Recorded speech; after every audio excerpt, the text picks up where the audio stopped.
I'm very honored to be among you here today, and I will talk about how video game became to be considered as heritage in France. And through the case of mo5.com, a non-profit I'm part of, and I'm one of the founders actually. It happened in 2003, so it's already a long time ago. As I said, being considered as an heritage, which means that nothing is heritage by nature. We tend to consider that heritage is obvious because the definition of heritage is old things, more or less, and prestigious old things. So old is an obvious qualification that we all know of and that we can all evaluate. But prestigious, it's a start. And then when it comes to our prestigious or important things from the past that we keep, that would be the definition of heritage. But what is important?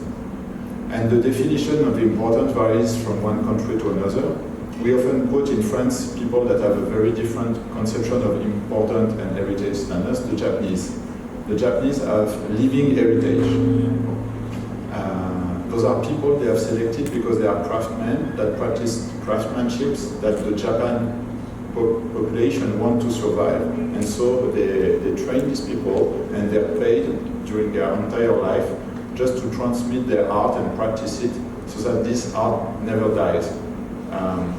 This is a conception of heritage. It's slowly gaining all over the world. But at first, the Japanese were the first to create that conception. In France, we have an old tradition of keeping art, architecture, and so on. So the idea of heritage is an idea that constantly evolves along with what you consider as important to keep and transmit.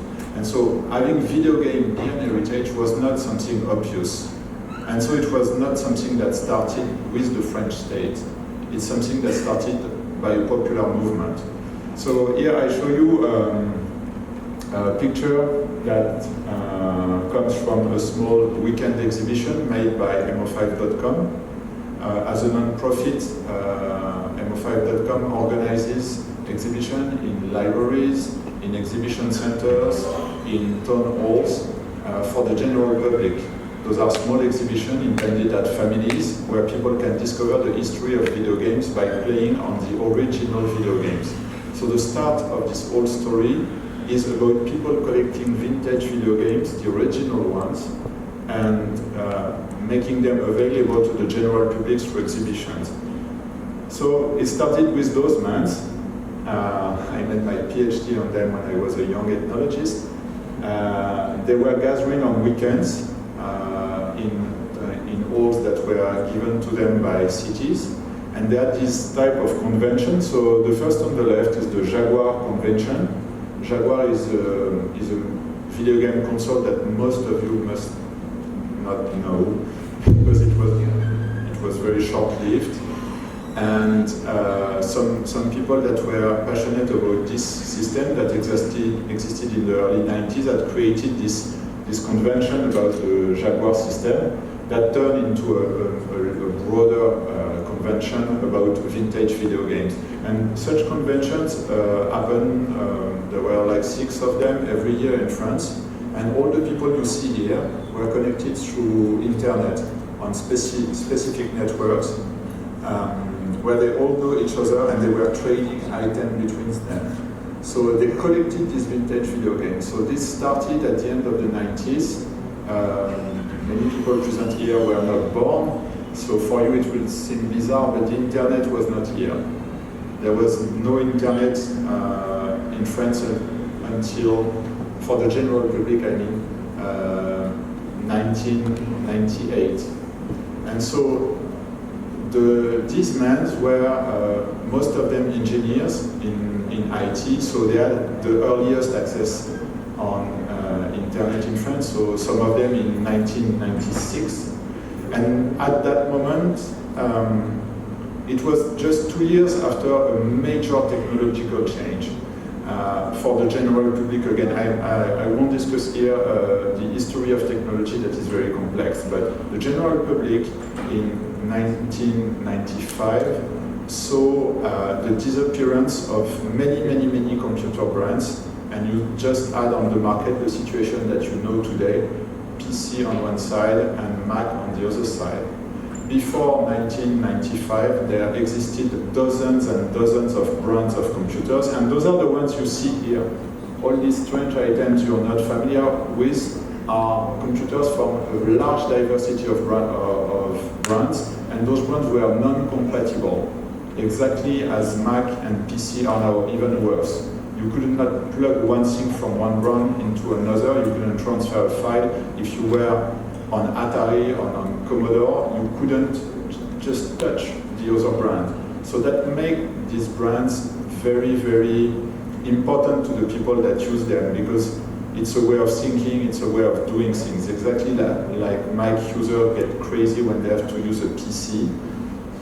And so these people in 95, their world changed, because these old brands, these dozens of old brands, they all disappeared because the PC took over, and it just remained with Apple. And so they started collecting, because this technological change made all the previous brands worth nothing.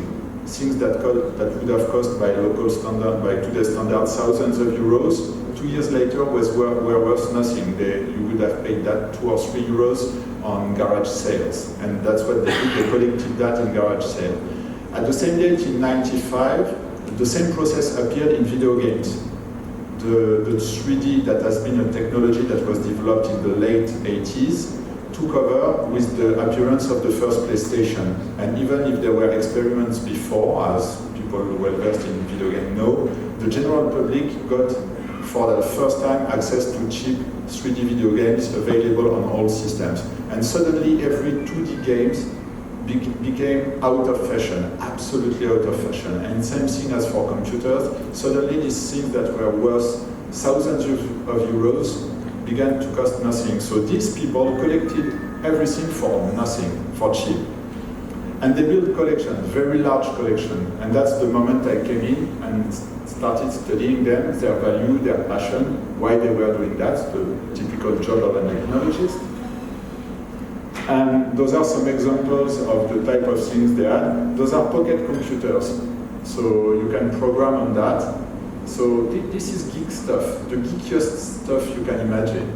And all the things you see, like the small cassettes, it's because before the technology that you know now, USB key and so on, you had discs, but you also had tapes. So all this vintage technology, these guys, they maintain them. You can still use them today because those guys have kept the knowledge to do that. So these are some of them. As you see, there is a strong connection with Japan. And this is their original setting. This is how I found them when I came first. Meaning people surrounded by machines with a lot of technology to maintain them. You see behind every sort of tool you need for that. And they were already in the process of publishing this, because it was a passion that was meant for sharing. And sharing has always been the basis. We managed to have the people play on original CRTs with our original hardware. So you see here that you have the console under showcase, plus the game, plus the accessories. You have the pad, and you have an explanation about the pad and how to game. And because this is digital, this fails, so it's often broken. So what we had inside is that below the machines there is a small opening, and we have a backup hardware that is already there. So anytime something fails, we just unplug and replug, and it's go again. And same for the screens, we had some spare screens just nearby. So we managed to have an exhibition running with almost no default, and the machines were consistently available for the visitors. You also see that we had some showcases nearby, and those showcases were displaying objects that were related to the creation of the video games. Meaning, when you look at a video game now, do not imagine that video game culture is something that stands alone. Video game work, it's more obvious for your generation, it was less for mine, but for the young like you, it's obvious that when a movie comes out in the cinema, just afterwards come the game and the comic books and so on and so on. In the earliest period of video game, the relationships were more complex, meaning you have, for instance, the movie Conan the Barbarian with Arnold Schwarzenegger. You may be familiar with this one. And it created that stereotype of the big blonde barbarian with enormous muscle, this enormous sword, and is half naked with this sort of fur underwear. So this film came out in 1980. In the following years, in video games, in comic books, in everywhere, you had huge barbarian with the fur outfit and the large sword. So what we did in these showcases is near one of such video games with the big barbarian. By the way, the title was Barbarian. It's easy. We had the poster of Conan the Barbarian with Schwarzenegger. And so this way we wanted people to use the video games, but also to think that there are fluxes of ideas, of imaginaries, of images, and all this belongs to different type of medias. Some games were inspired by books, by novels, some others by video games, some others by comics. So all flux cross each other, but the process of imagining the content of the video game passes through the fact that you're open to all sorts of creation, including heritage, by the way. And this exhibition was so successful in Paris that it was replicated in Quebec, in Musée de la Civilisation. Even bigger, we had 600 square meters in Paris and it turned into 1,000 in Quebec. So that was pretty much a success. Exporting an exhibition is never easy. And so here you have the whole story on how from passionate people, nostalgic of the games and computers of their youth, you end up with a museum-grade heritage. And this is a lot about people meeting. The knowledge of these friends of mine, my own knowledge, and my colleagues in museums that were open to that. Also because some of them were my age, so they were gamers themselves. The person with whom I struck the deal for the Grand Palais was himself pretty much my age, or maybe 5 years older, and he was not a gamer, but he had some video games when he was a kid.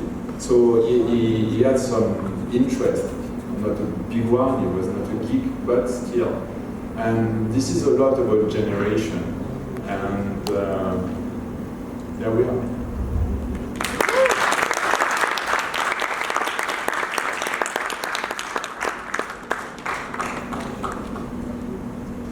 Maybe you will have questions or...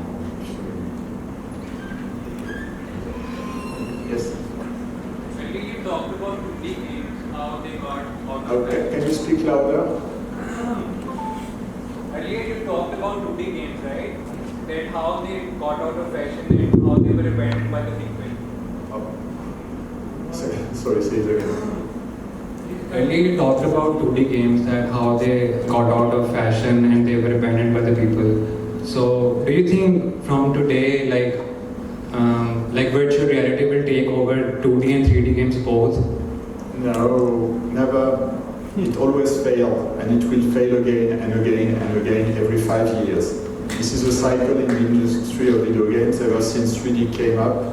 People were trying to make 3D and were selling you 3D environment because this is a trope of imagination since in the 60s already you find sci-fi novels, and probably specialists of sci-fi will find you even earlier novels about virtual universe. So what you have to keep in mind about technology is technology do what you want them to do. They do not appear because you can create a technology, they appear because you want it to exist. You're familiar with the movie Return to the Future? You have seen this skateboard, this overboard. This has been an obsession of the tech world ever since. And the problem is that we don't have the technology to cancel Earth's attraction. gravity. We don't have that, and the day we have that, we change. The civilization changed forever. But still, the guys, they've been trying to do that. So the last time I saw, they designed a skate park with refrigerated floor in metal, and they put large magnets on a skateboard to manage to have an overboard by the principle of repulsion, the one that is used on the other trains that you have in Japan. So this is absolutely stupid. You will never make a penny out of it, but you're a geek. And as a geek, you have an obsession that is to live in the world that you have seen in your sci-fi novel when you were a kid. And so, 3D environments, have you ever been blindfolded? This is extremely unpleasant. Why? Because you don't feel what's happening around you. You feel in danger. And that's something very primal that the human species developed as a protection against danger when we were in the early age of humanity. We were competing with beasts. And so someone that is blind is someone that is in danger. So you don't close your eyes because you need to look around if there is not a tiger ready to eat you. And we still have that. We all have that. The same about being deaf. It's frightening. And losing your sight makes you feel vulnerable. And this is the problem that has always existed with every generation. We have 6 generations of hardware dedicated to virtual reality in the storage right now. They all fail. And you hear about metaverse now. 10 years ago it was about Second Life. Are you familiar with Second Life? It was just metaverse 10 years ago, and it failed. And it will fail again and again and again because of that. Because your body is here, and just being blinded by these helmets will make you feel vulnerable. If you look at the shops in which you can use those hardware, you will notice that many of them provide some casing around the gamer. Just because it protects you from nothing, but your own fear, because your body sends you panic signals, like I'm blind, I don't know what's around, so I feel in danger. So if I have this box protecting me, I know that no one is going to stab me or no lion is going at my throat around. So no, metaverse, never. But it will exist for some applications. So you will have some business doing that, gaming centers dedicated to that, and you will have a tiny bit of the gaming community that will be hardcore on this. You will have some practical applications. I know it's already used in industrial maintenance by the oil companies.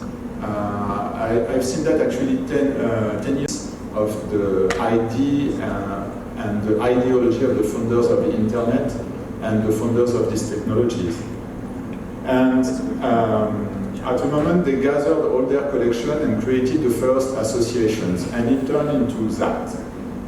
And you agree with me, this looks ugly. And it is not just that it looks ugly, it looks ugly for anyone looking at this. But for a conservationist, a museum professional, as I was already at the time, this looks twice ugly. Because that way of stacking things destroys them. In museums, you have many rules about how you order things, how you put them in good condition to preserve cardboard, to preserve plastic, and so on and so on. So this is absolutely horrible. And so at the time I was a student in museology and I already had graduated, so I had that knowledge on how to manage that type of facility. And I was doing my PhD about them at the same time. So I befriended all these people, so some of them are still my friend, almost 20 years later, and we're still working together. And I brought into this, as a non-profit, the professionalism of heritage management. And this was a win-win because when you're a young curator or a young museologist, it's not often that you are free hands, like you're the baby curator. People don't let you do anything.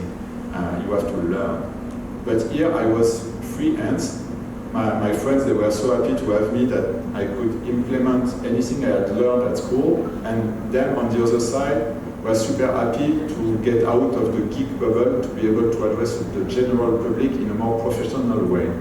So rapidly, again, some example of the type of things they were collecting.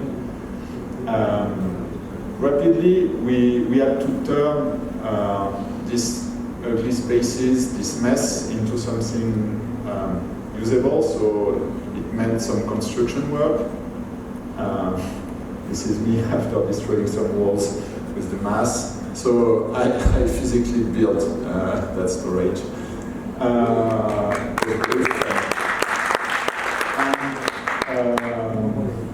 This is what we got afterwards. So all these boxes are in neutral cardboard that is meant not to exude pollutants. Because cardboard is very often toxic and full of glue and toxic glue that interacts with objects. So the shelves themselves are in metal, so they are neutral too. So we designed this environment to keep the collection correctly. That was the first step. Clean the mess and have correct condition to keep the material. So as you may see, there are numbers, so we have an inventory, we know what is in every box, and there is no problem with the objects anymore.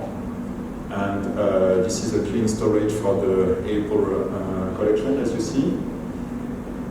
Another view on, this was a temporary one, so it was before the card box, but that gives you a good idea of what we could build.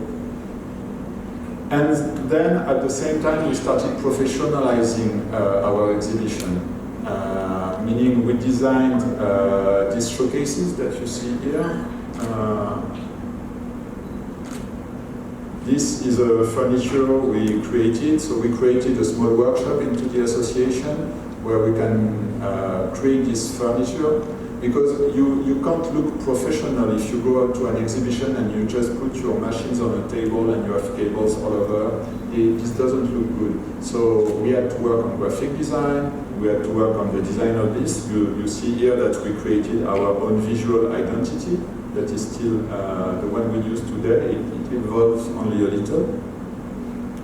This is another type of display. So here you see an historical panel on the Jaguar, the console I was mentioning earlier. So this is museum grade. This is what I would do at the Louvre if I have to do an explication panel for an explanation panel for something. I put that image because people are playing at us on the original machine. The ones among you that play video game know that you can play on almost all video game on emulation, meaning in a program that runs on current hardware. Except that for some technical reasons, the clock speed of your current hardware is not the same as the clock speed of this hardware, meaning a video game is designed based on the clock speed of the processor of the machine you're using. And same are the movement that you put on the buttons. So if you program a Super Mario on a certain computer, you will have to press the button at a certain speed at a certain moment to make it work. Once you transfer that through emulation into another system, suddenly it doesn't work the same. So your experience of gaming is altered, and sometimes some games cannot simply work on a new system through emulation. So what we did is that we created a second collection that we call the exhibition collection. We have a collection where we have 2 exemplars in perfect condition of everything we find. And the exhibition collection is made of duplicates. Like for instance, we will have 50 PlayStation 1, 50 first Nintendo, and so on and so on. And those ones we accept that they will be used by people, so that they will wane over the time and they will degrade. But we don't care because we have the heritage collection. And so that enables us to give access to the public to the original experience of gaming on the original machine. And people find the sensation of their use again. And that's one of the great success of our exhibitions, is that people find the machine of their use and they can introduce it to their kids. We are very family oriented. And that's how we came to do the largest video game exhibition to ever exist so far, Game Story, une histoire du jeu vidéo, the history of video game, at the Grand Palais. The Grand Palais is a very large venue in Paris that was built for a world exhibition in the 19th century. And the Grand Palais is the most prestigious exhibition center in Paris. Doing an exhibition here for a curator is like, it is a real achievement. And I must say that I was extraordinarily lucky to be able to do that. And it came both by chance, but also as the continuation of a process. The people I've shown you, all these collectors, they had built video games, they had advocated a built video game collection, they had advocated for the history of video game, created their websites, made the thing more known through everything they've done. So when in 2010 I had a discussion with the managing staff of the Grand Palais about potential project, and I said, what about video game exhibition? They were ready to hear about it because all this advocacy has been done by these collectors on the medias everywhere for years. So they accepted that, and that was for both the association and myself a huge chance. And this is what it turned into. So remember the first picture with the ugly setting? This is what you do when you implement museum-grade museology to that subject. So our choice was that the games should be the focus of the exhibition. When you work with an architect on such subject, you will want to put huge graphics everywhere, colors and everything, saying video games are colorful, let's be colorful ourselves. This is the worst thing to do. If you think like a curator, you're obsessed with the idea that people should be concerned with the objects themselves, the original objects. So we decided that we will have a white show, the simplest possible white show, and that the only part of color will be the divides between sections. So the green one, see, is the division between two periods of video games. And what you have here is original CRTs, because we years ago at Dassault System, here I will advertise for French technology, they have softwares that enable you to recreate in 3D every possible technological environment. And so when you're sending someone for 6 weeks on an oil platform in the Gulf of Guinea, you'd better have the guy trained. So you simulate your entire platform in 3D, and your crew will be training on land before going for a 6-week shift on the platform. So this is one application, one possible application of that. There will be many others, but if you ask me, as you ask, will that go mainstream and erase everything? Definitely not. I don't believe it. It will exist, but... Got it. Thank you. Other questions?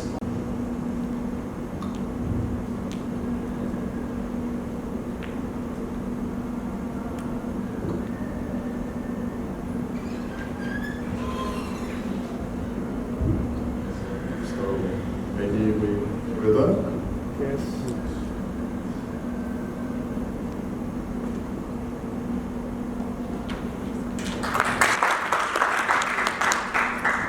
Thank you so much, sir.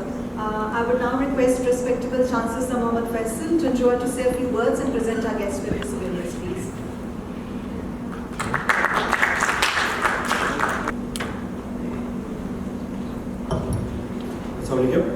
First of all, thank you very much. Thanks to students and faculty for coming on a holiday, and I appreciate you guys coming from Islamabad, and at least you have a better idea. The lecture was excellent.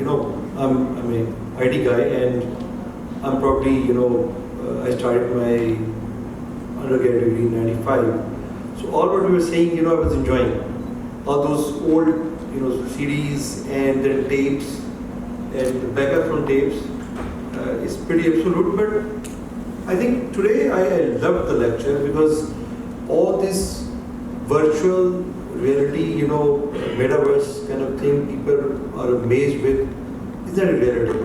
And I think the way you explained it, that it happened in past, and yes, few people ambitious, they have a lot of money, maybe their father is rich or they got a funding from ABC who is trying to create something. Yes, it can be one prototype, but not practical.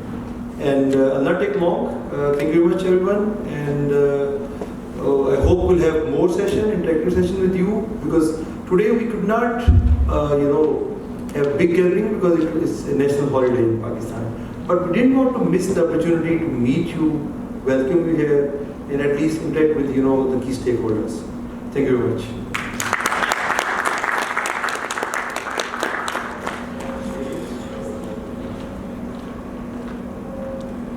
Sir John Baptiste, please, we would like you to join us on the stage.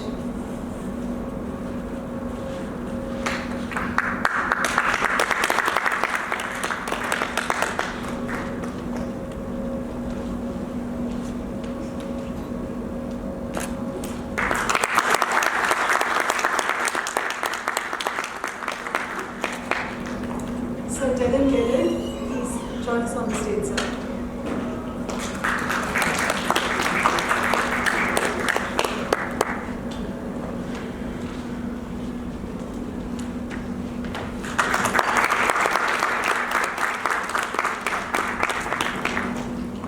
And Sir Munir Soleimani, please.